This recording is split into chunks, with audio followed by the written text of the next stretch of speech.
The usual pomp and circumstance surrounding the throne speech of the legislature today replaced by protest and some pushing.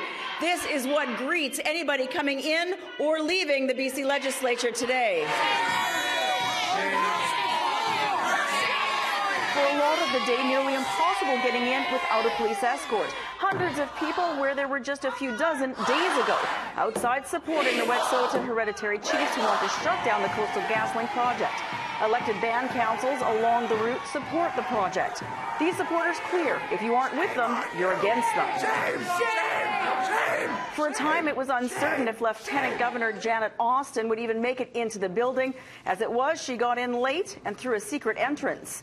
The throne speech, though, playing second fiddle to the protests. The Premier scrapping a planned scrum with the press gallery and leaving the building without a comment.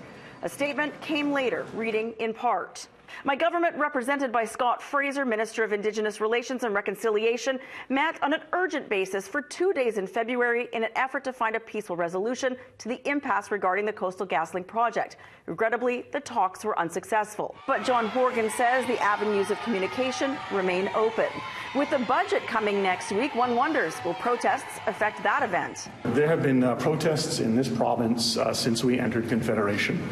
Protests in the legislature are not new, and there will be protests in the future.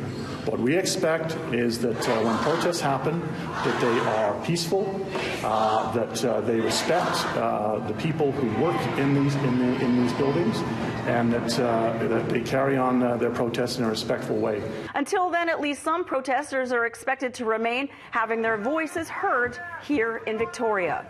From the BC Legislature in Victoria, I'm News 1130's Lisa Yuzda.